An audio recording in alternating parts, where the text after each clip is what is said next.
A very good afternoon to one and all present here. I take this privilege of welcoming you all to yet another collaborative session of ISA British Council Project Memorial Masterpieces. To assist me for today's session, I have with me your very own friends. Over to Adishwara. Bonjour les professeurs et mes chers amis. Je vous souhaite à tous la bienvenue à cette session exaltante qui est une collaboration entre Incredible India et la fantastique France. Nous avons un invité très spécial parmi nous qui est venu en France et va nous amener à un voyage virtuel dans le célèbre monument de France. Benya, can you please translate the same for our dear audience? Good afternoon, teachers and my dear friends. I welcome you all to this exhilarating session, which is a collaboration between Incredible India and fantastic France. We have a very special guest amongst us who has come all the way from France and is going to take us to a virtual trip to the famous monuments of France. Bonjour, Madame. Dear Jaipurians, I present before you the guest speaker of the day, Miss Myriam Bahegne. Miss Myriam's credentials are endless, but just to name a few, Madame is a biologist and a resource person on singing skills. She is a French native, but can speak English fluently and some words of Hindi too. She had lived in India from 2015 to 2018 during her PhD thesis on botanical studies. She is one of the co-founders of the cultural association PLUMES that has been organizing Indo-French school exchange programs since 2017 with local host families between the beautiful French city of Bordeaux and the capital city of India, New Delhi. Because of COVID-19 pandemic, the association is now implementing virtual educational training programs to discover French culture and is active in several schools across India. Today, Madame will elucidate us on various monuments of France. Welcome, Madame. Bonjour, thank you so much. So, would you like me to start with the presentation right now? No, ma'am. Just a second, some ground rules for my students, ma'am. Yes. So, before, there is a surprise for you, ma'am. Dear Madame, since we all know that you are a resource person on singing skills and have conducted many school choirs in Jaipur. So yes. See, Jaipuria is coming in my mind. Yes, I know. Choirs in Jaipur for 2 years. I have a beautiful surprise for you. One of my very melodious students has prepared a song for your welcome. And this is a song which is a part of our school choir and is sung in the assembly. Hope you like it. I'll just share the screen.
I hope you enjoyed it, ma'am. Yes, very beautiful.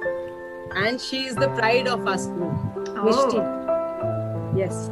So, folks, fasten your seat belts and hold your breath as this virtual plane is ready to take off. And at regular intervals, immense surprises await you. Let's agree to some ground rules. Please keep your videos off, else that can affect my bandwidth. Keep yourself on mute and give answers in the chat box. You may also raise your hands and maybe we unmute you and ask a few questions, or maybe ask a few of you to speak. So over to ma'am. Yes. So I'm going to share my screen with you. So yeah, it will just take a couple of minutes, I think, until I find the right screen. Because I have two screens, and then anyway, so yes, and now I'm just opening it. It doesn't open on the right screen. Yeah, 1 second.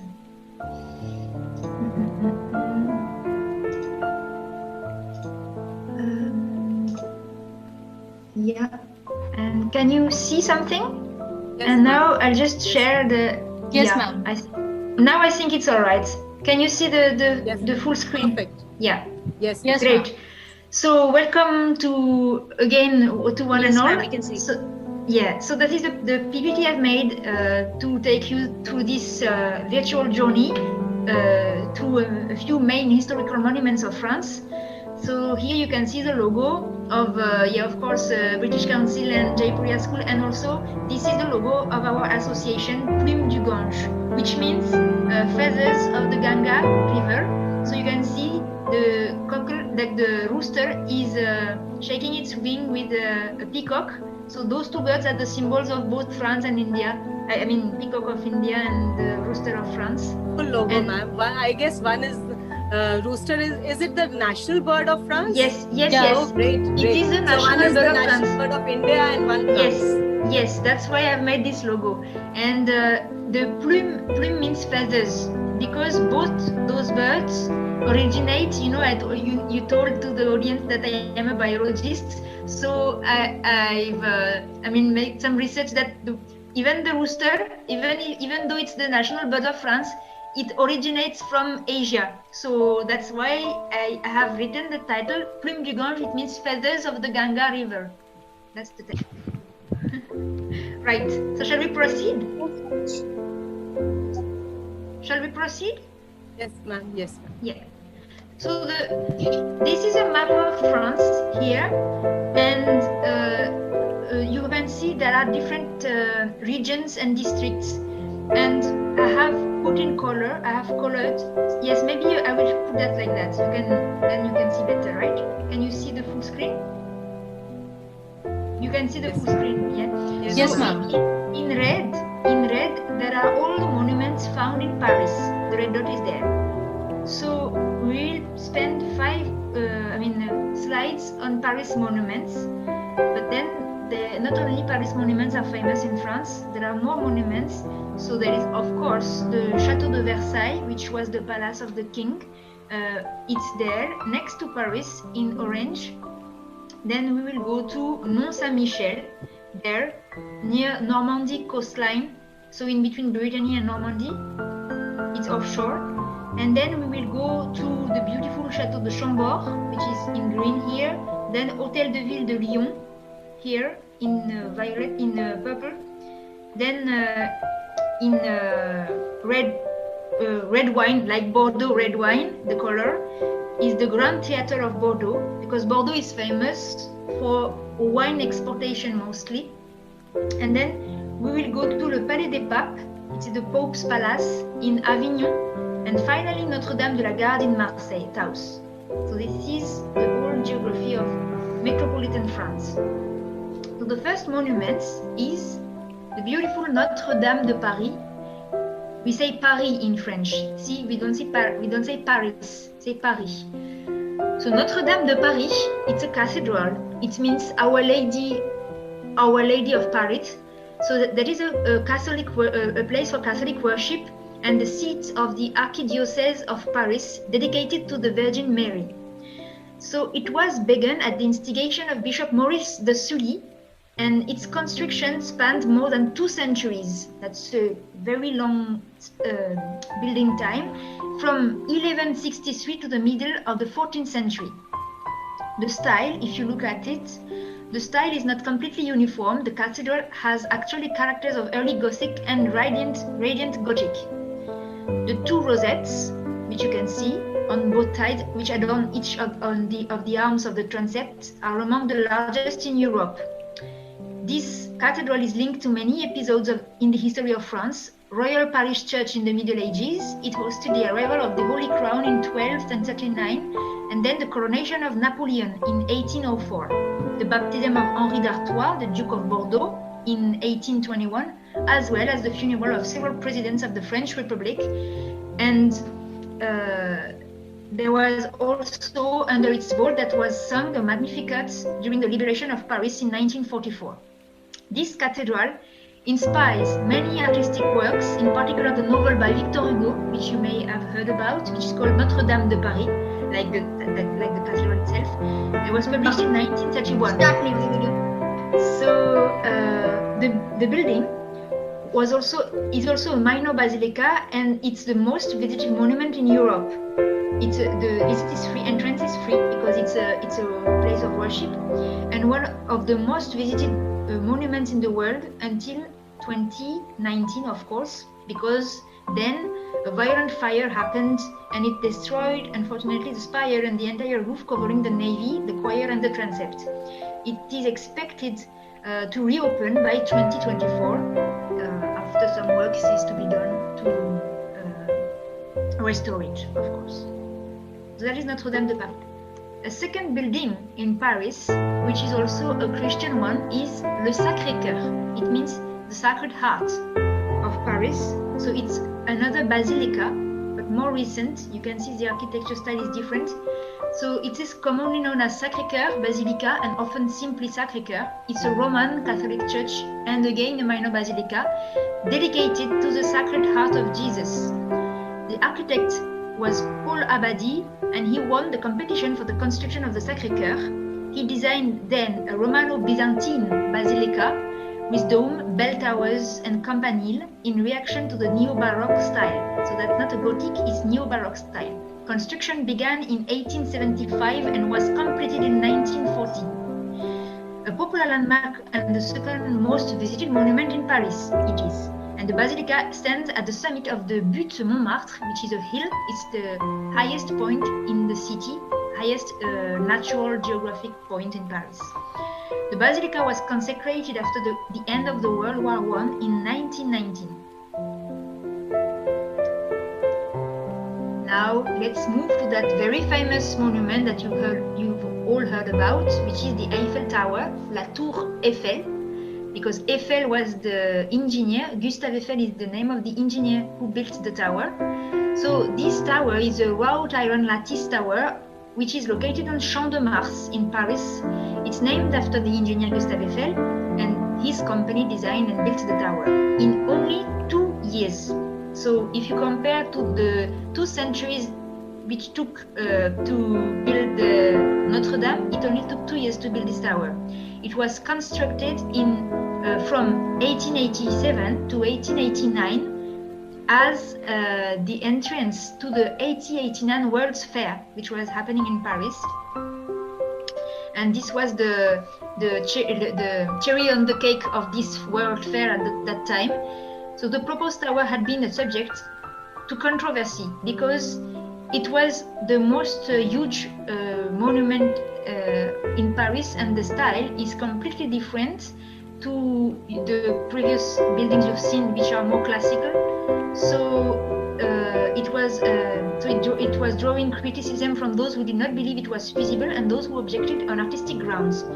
Prior to the Eiffel Tower's construction, no structure had ever been constructed to a height of 300 meters, and many people believed it was impossible. These objections were an expression of long-standing debate in France about the relationship between architecture and engineering.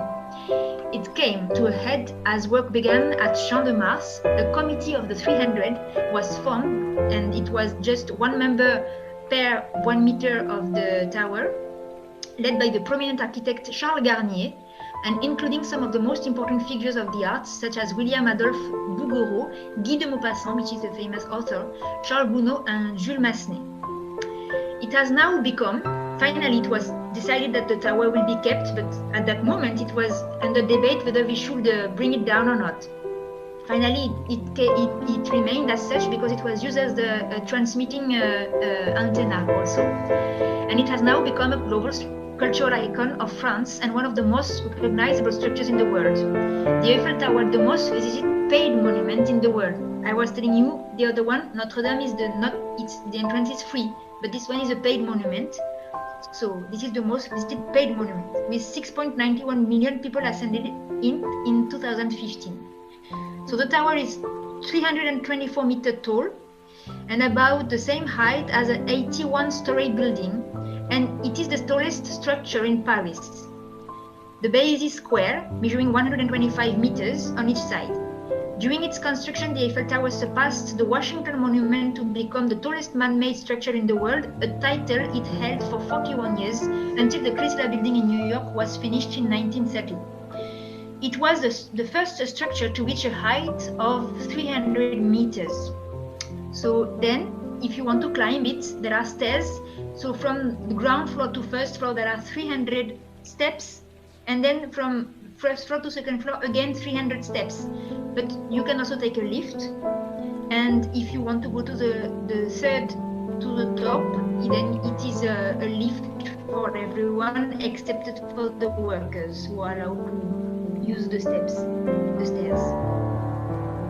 And ma'am, you also told us yesterday that there was a time when they planned to destroy I have already mentioned it. I just mentioned it. Yeah. I have explained. So can you please explain that point again to my students, because this is something strange for us. I just explained it. I don't know if you have heard what I was just telling. There was a controversy because that monuments was very outrageously looking to, as compared to classical monuments. It's like it was dominating everything. So some people were believing it is the shadow of this horrific tower will crumble all Paris monuments. So there was a debate. Some people wanted to bring it down, and finally it was kept as a transmitting antenna. That's what I was telling. So finally it was decided to be kept as such, and then it became a world symbol of Paris. Thank you. So now let's move to another very famous monument of Paris, which is the Louvre Museum. It is now a museum, but it hasn't been always a museum. At the origin, it was a fortified castle built by King Philippe Auguste in 1190, on which all depended strongholds of France. One of its main missions was the surveillance of the downstream part of the Seine River in Paris, one of the traditional routes taken during invasion and raids since the time of the Vikings. Charles V made the castle a royal residence. In 1594, Henry IV decided to unite the Louvre Palace with the Tuileries Palace. This is the grand design. But all this was abruptly interrupted when Louis XIV chose Versailles as the center of power and royal residency in 1678. The Louvre remained unchanged for a long time. It was not until the 18th century that new projects, led in particular by Gabriel and Soufflot, continued and completed the grand design. One of these new projects is to transform the Louvre into a museum. It originated under Louis XV. Louis XV was deciding to change it, but it did not really end until the Revolution. This museum was only inaugurated in 1793 under the name of Muséum Central des Arts de la République in the Louvre Palace, a former royal residence located in the center of Paris, and today it is the largest museum in art and antiquity to the world. Its exhibition area is 72,735 meters square. At the end of 2016, its collections comprised approximately 554,731 works, including 35,000 exhibited and 2 164,000 graphic works. This present Western art from the Middle Ages to 1848, that of ancient civilizations that preceded and influenced it, like Eastern, Egyptian, Greek, Etruscan, and Roman, and the arts of the early Christians and of Islam. So it has a huge, huge collection, the biggest in the world. Located in the first arrondissement of Paris, on the right bank between the Seine and La Rue de Tivoli, the museum is distinguished by the glass pyramid that you've probably heard about. And this pyramid was erected in 1989, and it has now become emblematic of it.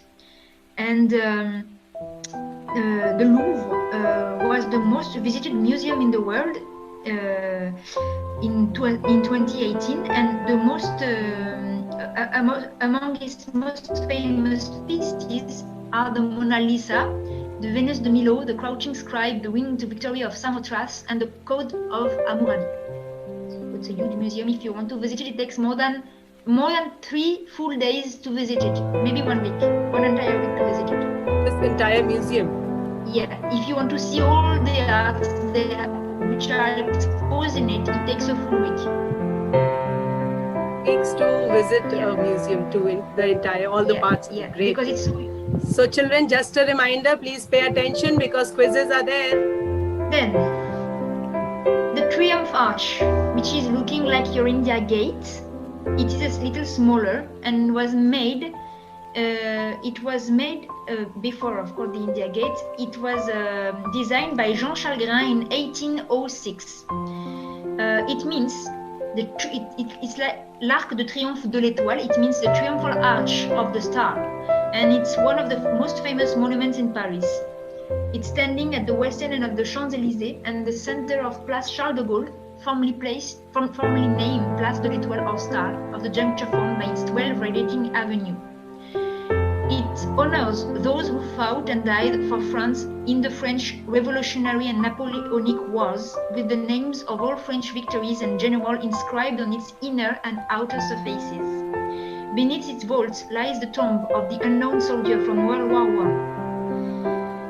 Its iconographic program pits heroically nude French youth against bearded Germanic warriors in chainmail. It set the tone for public monuments with triumphant patriotic messages. It was inspired, it's not the first of that sort, it was inspired by the Arc of Titus in Rome, Italy, and the Arc de Triomphe has an overall height of 50 meters, width of 45 meters, and depth of 22 meters. 3 weeks, just as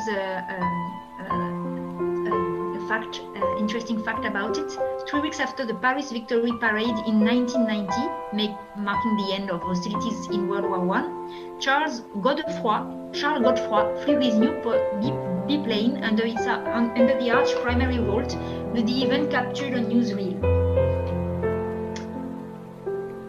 And I think the last building we will see before you go on with your quiz, I guess, is the Château de Versailles.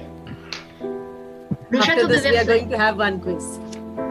So I told you that the Musée du Louvre, the Louvre, was the king's residency for centuries, but then Louis XIV decided to move the royal residency to Versailles. Versailles is, I've shown you on the map, it is 20 kilometers southwest of Paris. It's a different city, not very far, but not in Paris itself. It's in Versailles city. So it was the principal royal residence of France from 1682 under Louis XIV until the start of the French Revolution in 1789 under Louis XVI. It's located about, 20 kilometers, I told you, southwest of Paris. And at the origin, it was a simple hunting lodging, and later it became a small chateau with a moat occupied the site until 1661, when the first work expanding the chateau into a palace was carried out for Louis XIV. In 1682, when the palace had become large enough, the king moved the entire royal court and the French government to Versailles. The palace was stripped of all its furnishings after the French Revolution, but many pieces have been returned and many of the palace rooms have been restored. It's a huge palace. and all the nobles and important government people at that time used to be living there. The Peace of Paris, a treaty signed in 1783, was signed at Versailles, and the proclamation of the German Empire occurred in the vaunted Hall of Mirrors. Yes, no, there is a mistake, I think, in my sentence. Anyway, so yeah, it was there that was signed the Traité de Versailles, which is the treaty which ends the World War I. So amongst its famous rooms to be visited are the Hall of Mirrors. You can see a picture there. This is the Hall of Mirrors. Yeah, it's written. Yeah, no, it's fine. My sentence is fine, but I just got confused. Yeah, the proclamation of German Empire occurred in the vaunted Hall of Mirrors, and World War I was ended in the palace with the Treaty of Versailles, among many other events. Yes. And now it is a historical monument and UNESCO World Heritage Site, notable especially for the ceremonial Hall of Mirrors and the jewel-like Royal Opera, Royal Apartments, and more intimate royal residences, the Grand Trianon and Petit Trianon, which are located within the park, the small rustic hamlet created for Marie Antoinette, and the vast gardens of Versailles with fountains, canals, and geometric flower beds and groves laid out by André Le Nôtre. Yes, so I'm done. So can we have a quiz now, children? Yes. So be ready. Ma'am, can you please stop your screen share? Yeah. Thank you. So children, be ready for the quiz. I'll share the screen and send the link in the chat box.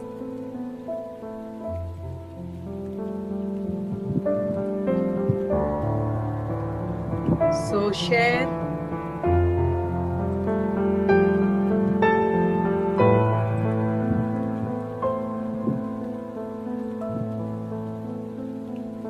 Okay.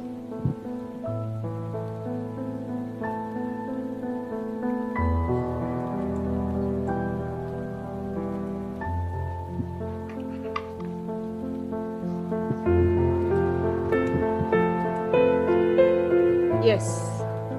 So please click on the link. Click on the link.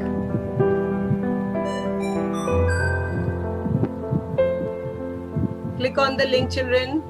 There are 8 monuments of France and you need to search them quickly. You only have 5 lives. Only 5 lives. And let's see who becomes the winner. Come on.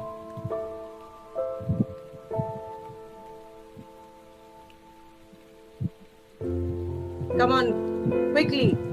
Then I'll find out who becomes the winner from the results.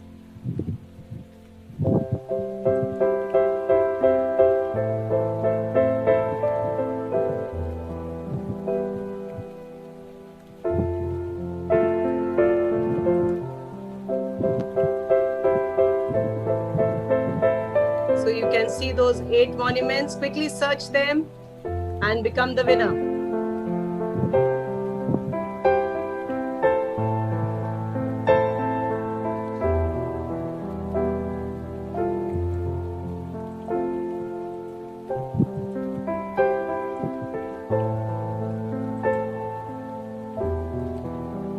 Teachers can also try that.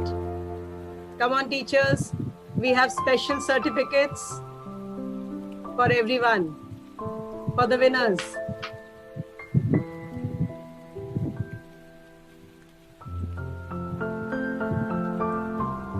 Children are still doing.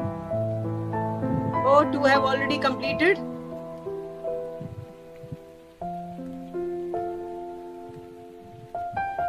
Quickly, quickly.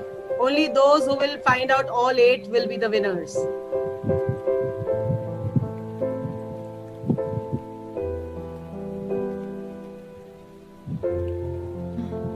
Come on. Quickly. Quick.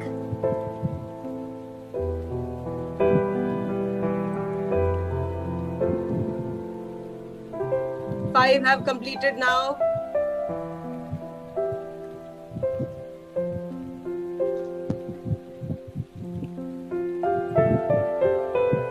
There are 8, Harshal. Why did you just do 1?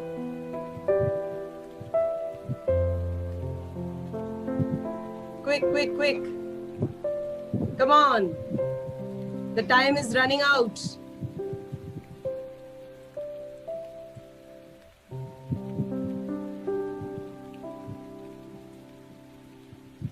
Vedant, are you also in this? Okay, okay.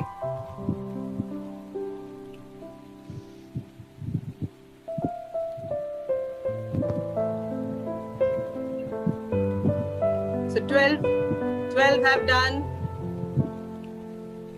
Prabal Srivastav has scored the maximum with all correct, I think, in 1 minute 39. But let everyone do it. 2 more minutes. Quick, yes, yes. We have special certificates for the winners.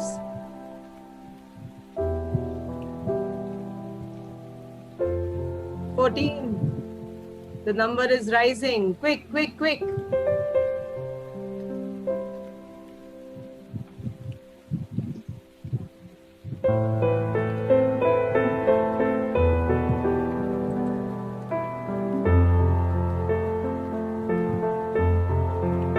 Niba ma'am, Farah ma'am, what is the status? 15 students have done. Okay, great. So I'll be ending the game, I guess, in 2 more minutes, because there are some more monuments which ma'am is going to explain, and Yes, then ma'am. one more quiz.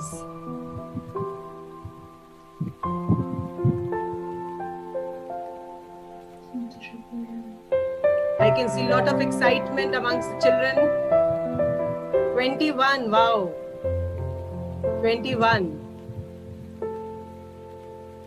Eiffel Tower. They all are busy searching. Everyone has to keep themselves muted.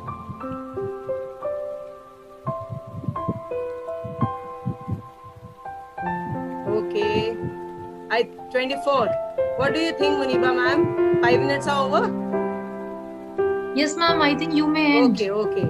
So I have got the winners, but who's the first one to complete all 8 is Prabal Srivastav. Good, Prabal.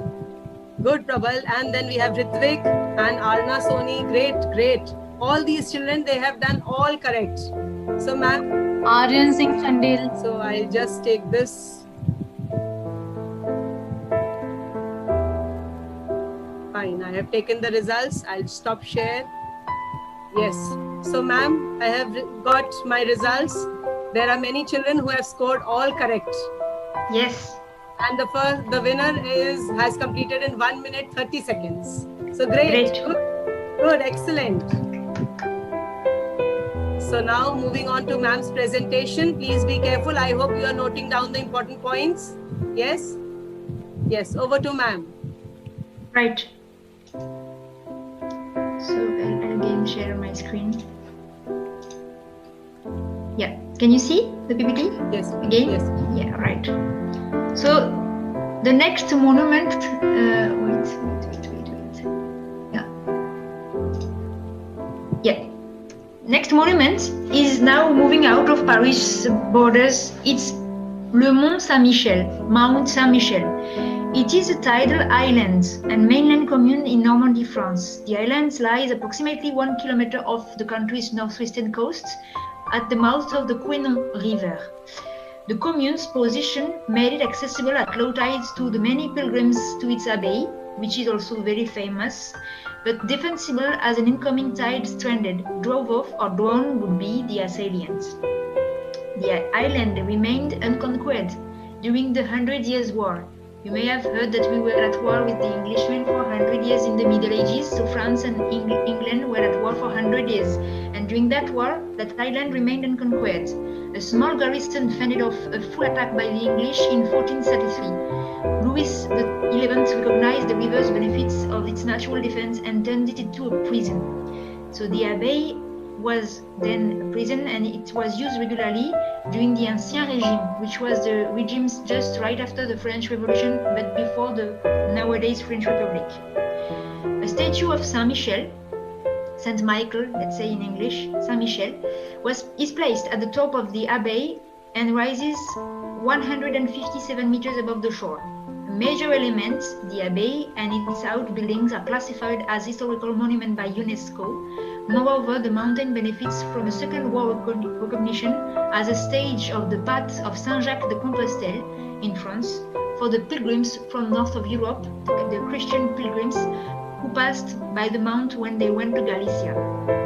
Mont Saint-Michel is visited by more than 3 million people each year. So the full island is a historical monument, let's say, but mostly the abbey. Now, the very beautiful Château de Chambord, which is a Renaissance castle, so not from the Middle Ages, but after. This castle, this chateau, is located in Loir-et-Cher district in France, and it is one of the most recognizable chateaux in the world because of its very distinctive French Renaissance architecture, which blends traditional French medieval forms with classical Renaissance structures. The building, which has never been completed, was constructed by Francis I. Chambord is the largest chateau in the Loire Valley. You have many more castles in this valley, but this is the largest one. It was built to serve as a hunting lodge for Francis I, who maintained his royal residences at the Château de Blois and Amboise. The original design of the Château de Chambord is attributed to Italian architect Domenico de Cortona. Leonardo da Vinci may also have been involved or influenced the design. In 1792, in the wake of the French Revolution, some of the furnishings were sold and timber removed. For a time, the building was left abandoned, though in the 19th century, some attempts were made at restoration. During the Second World War, artworks from the collections of the Louvre and Château de Compiègne were moved to this place, to Château de Chambord, and now the chateau is open to public, receiving 700,000 visitors approximately each year. Yeah, and there was a flooding which damaged the chateau in June 2016, but not the chateau itself. It damaged the grounds. This is so beautiful. Yes, very beautiful. Now another monuments of that approximately same period. It's a beautiful town hall. It is a Lyon Town Hall, Hôtel de Ville de Lyon. The plans for this building were entrusted to Simon Maupin on March 8, 1646. The work of the town hall ended in 1672, so it lasted for 26 years. The communal palace is said to be the largest and most sumptuous of town halls in France at that time. The description of Ménestrier, who participated in the iconographic program, testified to the moral and political significance of the decoration, which illustrates the importance of the city of Lyon in the Kingdom of France. 2 years after its completion, on September 13, 1674, the town hall was the victim of a fire. That fire destroyed the great festival hall and the chapel, damaged the belfry, the attic and the roof. The main staircase, the archives and Henri IV salon are seriously damaged. It is urgent to preserve the roof from the elements so that the damage does not get worse, but the consulate has too much debt. So on October 3rd, 1699, 25 years later, the decision was finally taken to restore the town hall. Work began in 1701 and ended in 1703. But in 1793, during the Revolution, it was bombarded by the troops of the Convention. The half-relief representing Louis XIV on horseback in the middle of the facade is removed and replaced by the good King Henry in the same posture. You can see there is a king here on a horse. So before it was Louis XIV and now it is good King Henry. The building was only renovated from 1850, following a second fire on July 14, 1803, under the Second Empire, notably during work carried out by Louis-Cécile Flachon, the architect of the city. Now, moving to Bordeaux city, and this is one of the most iconographic monuments of Bordeaux, the Grand Theatre. It looks like from ancient Greece style, Roman style. The Grand Theatre was commissioned by Marshal Richelieu, governor of Guyenne, and built by the architect Victor Louis, and inaugurated on April 7th, 1780, with the performance of Athalie by Jean Racine. So that was a theatre play acted in the theatre to inaugurate it. Listed as a historical monument in 1899, reminiscent of antiquity through its peristyle, the 88 by 47 meter neoclassical structure, so the structure is neoclassical, is part of the opulent Bordeaux town planning inherited from Age of Enlightenment. It houses an auditorium with 1,000 seats, a perfect example of Italian theatre.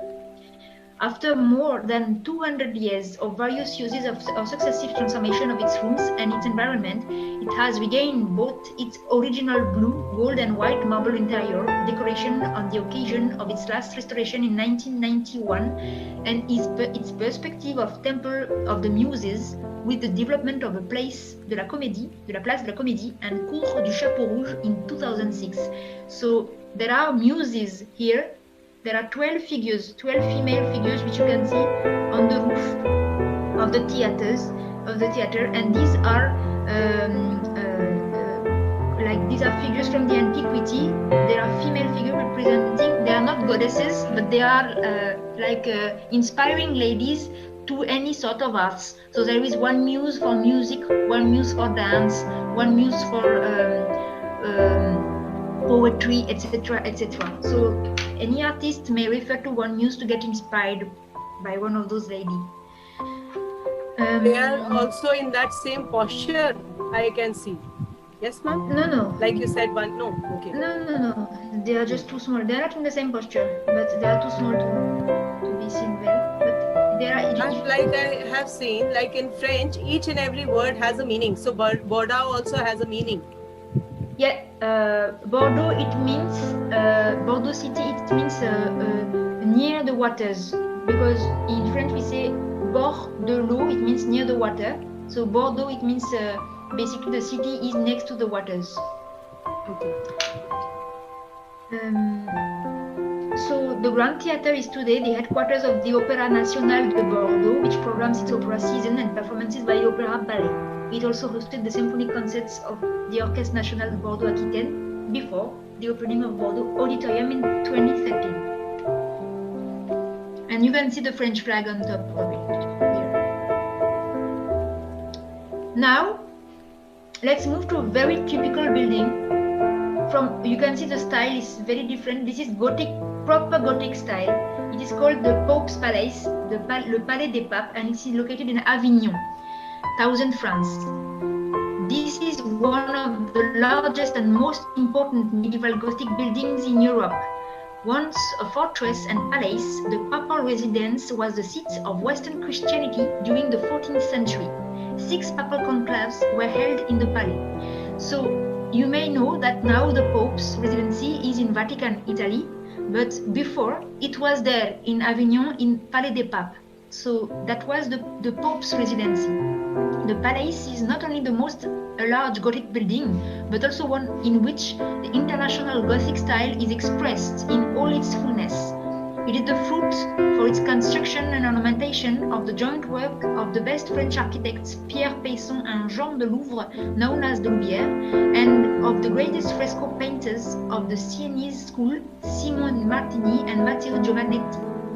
In addition, the Pontifical Library of Avignon, the largest in Europe at the time, with 2,000 volumes, because at that time, of course, the scribes has to write all the volumes by hand, crystallized around it a group of clerics passionate about belles lettres, from which Petrarch, the founder of humanism, was to come. While the Clémentine Chapel, known as the Grande Chapelle, attracted composers, cantors, and musicians. The Palais des Papes is classified as a historical monument on the first list of historic monuments in 1840. Moreover, since 1995, it has been classified with the Historic Center of Avignon on the UNESCO World Heritage List. And now let's move to our last building, not the least. It is again a Notre Dame, so we started with a Notre Dame and we finish with a Notre Dame, we end, but this time is Notre Dame de la Garde, so it means Our Lady of the Guard, and it is completely slightly southward of France in Marseille city. So for Marseille citizens, it means La Bonne Mère, the Good Holy Mother, and it's a Catholic basilica and the city's best known symbol. It was built on the foundation of an ancient fort at the highest natural point in Marseille, a 149-meter limestone outcropping on the south side of the old port of Marseille. You can see the design is completely different to what we've seen before. It is more influenced by Arabic and Turkish because this is on the Mediterranean coast. So you can see this influence, outer influences. Construction of the basilica began in 1852 and lasted for 21 years. The basilica consists of a lower church or crypt in the Romanesque style carved from the rock and an upper church of Neo-Byzantine style decorated with mosaics. A square 41-meter bell tower topped by a 12.5-meter belfry supports a monumental 11.2-meter statue of the Madonna and the Child made of copper gilded with gold leaf. An extensive restoration from 2001 to 2008 included work on mosaics damaged by candle smoke, green limestone from Gonfolina, which had been corroded by pollution, and stonework that had been hit by bullets during the liberation of France. So I thank you all for your attention. So I hope you enjoyed those slides, and I'll give the speech back to Thank you ma'am. so much, ma'am. Your slides were so informative, and the last slide is the cutest one. Thank you so much. So dear students, in case you have to, if you wish to ask any questions from ma'am, you can please write them in the chat box, and Vedant and Sanvi, they are going to read it out for you. So ma'am, before the children ask, I also have a question. Just for general information for my students, that there was this very special reason why you said that the dates which we decide should be before 23rd of October. So can you please specify? Just because it would have been, it is more convenient. So this way we only have 3.5 hours of time difference. If it would have been after the 21st October, then we would have had 1 hour addition to, I mean, it would have been 4.5 hours, because here in France, and I think in most of the European countries, we change the clock. We have the winter clock and the summer clock. So in summer, we only have 3.5 hours difference with India, but in winter, we have 4.5 hours. So you are basically right now 3.5 hours ahead of me on my time, but if it would have been after the 21st October, it would have been 4.5 hours. So it's more difficult to manage. So that means after 23rd October, we'll be 4.5 hours ahead of you. Yes. This is something strange. I'm sure my children, they don't know. And we as teachers also, we were not aware of this. Yes or no? Yes, children? See, there in France, everyone, they change their time. They change their timings. The entire clock is either increased or decreased. Winter time and summer timings. So that we can follow the sun, the sunlight, because in winters the daylight lasts less longer, so we can adjust to get more daylight. That is why. Thank you, ma'am. I'll ask one question from ma'am, one more from Sanvi's behalf. She has texted me just now. So Sanvi's question is, ma'am, why is it important to learn about the customs and practices of another culture? Yes. So it is always important to learn about different cultures to broaden your mind and understanding of the world and surroundings, because you don't live in a bubble. So if you want to go out and be an adult, open-minded adult, then it is very important to build yourself as understanding the global culture and from different cities and countries. So answers. So Vedant, do you have a question? Yes, ma'am. Ma'am, what is your favorite place in India and why? Yes. So I don't have I cannot say I have one favorite place because there are many places that I liked when I was living there, and I did not see also all the places of India because it's such a big territory, and I'm sure you have not seen even all of your country.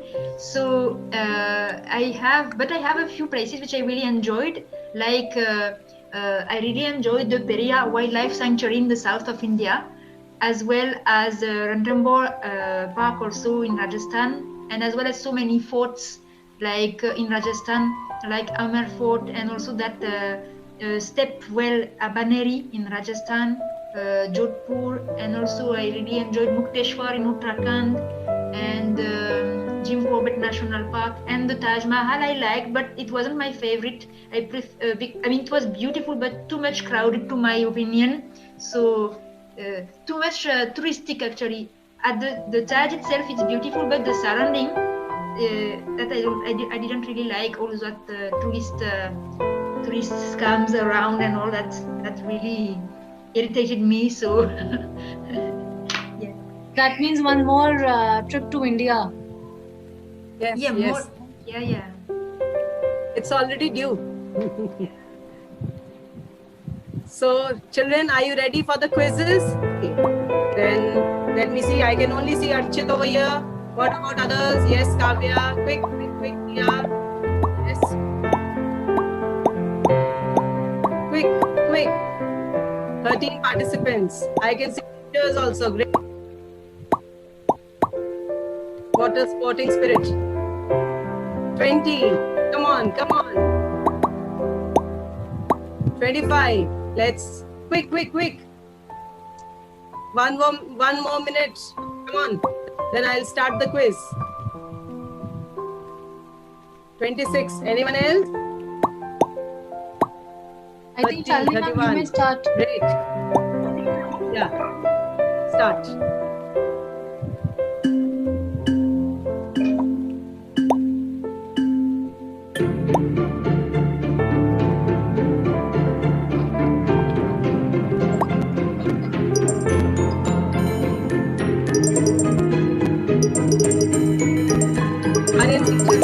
Good.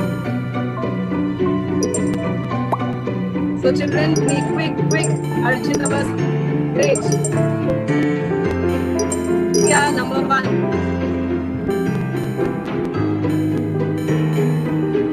Good, Archit. Good. Great going up.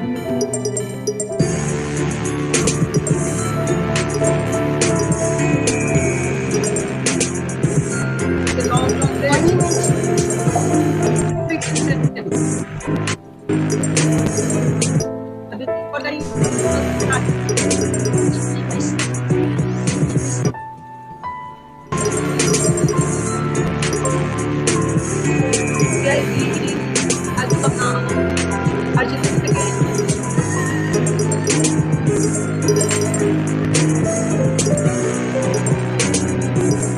Shivansh has made a jump.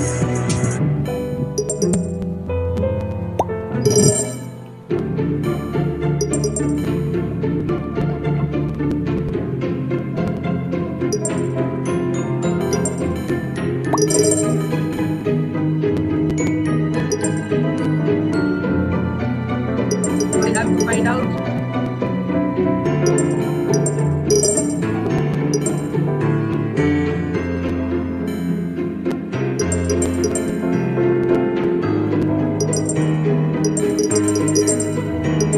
Agarwal can play, but he will not be considered as the winner. Behind the dance. So the story of the class is important. Where are you, Tia?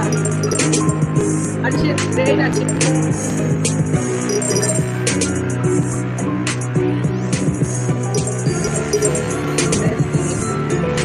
Who is about to finish? Tagore. Archit, quick.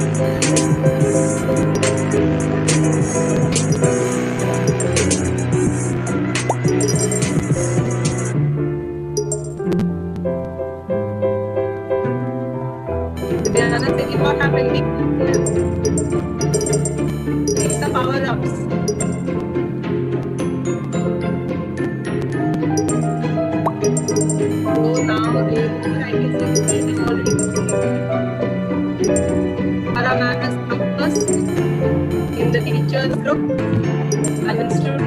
We have Vedant, Ritik, Ajit, Kinya, Divyana.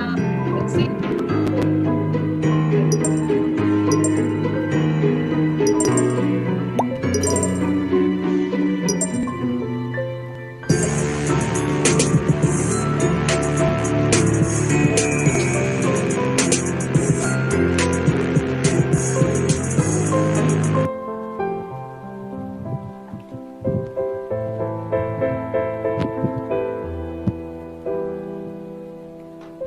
Okay. So I have already noted down the winners. Thank you. Thank you, children. So, ma'am, after the quiz and everything, so we are towards the end of the program. So what an amazing tour it was, ma'am. Thank you for preparing such a beautiful presentation for us. I take this opportunity to thank and show my gratitude to Miss Myriam for this extraordinary and enriching session. I am sure that my students have benefited from this extraordinary trip to France. Although it was a virtual trip, yet at no point of time did we feel that we were not within the boundaries of France in person. It was a pleasure to have you, ma'am, with us, and on behalf of my school and students, I invite you to visit my school whenever you come to India. Our school will be more than happy to host your visit to Kanpur. I once again thank ma'am, and ma'am, thank you so much for sparing your valuable time from your busy schedule. But I am not going to leave you without a song. Yes. So, ma'am, request, can we have some lines from you? Yeah, definitely. Please. Sure. So let me just put that screen so I don't get confused with my lyrics. But anyway, I know the lyrics just in case I have a lost memory. So I'm going to sing a song from. Have you seen Mary Poppins? Have you seen the movie Mary Poppins? So yes, right. Ruchi ma'am is already saying yes. Yeah. So I'm going to sing that song. Most of the I'm going to sing yeah. that song for you. I hope you like. Without the music, so just a cappella. Huh? So early each day to the steps of St. Paul's, the little old woman comes in her own special way to the people she calls. Come buy my bags full of crumbs. Come feed the little birds, show them you care, and you'll be glad if you do. The young ones are hungry, the nests are so bare, all it takes is steps from you.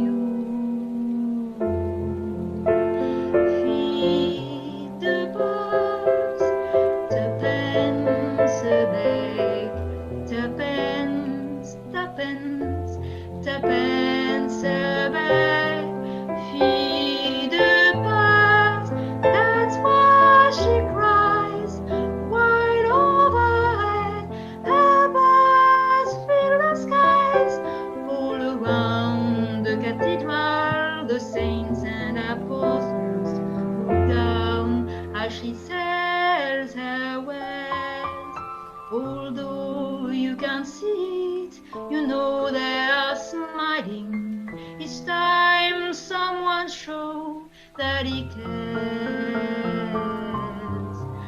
Though her words are simple and few, listen, she's calling to you.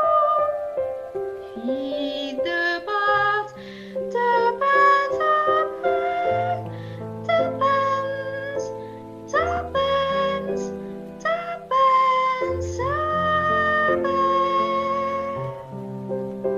Hope you enjoyed. Wonderful. Yes, ma'am, you have a beautiful voice. Beautiful. Wonderful. So, ma'am, we look forward for many more sessions with you.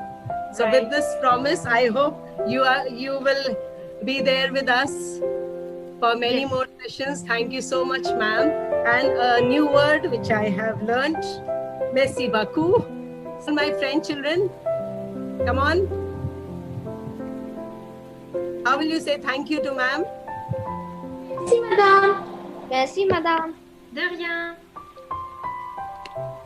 Bye bye, ma'am. Thank you so much. Bye. Thank you. Thank you, children. Au revoir. Myriam, Bye. ma'am.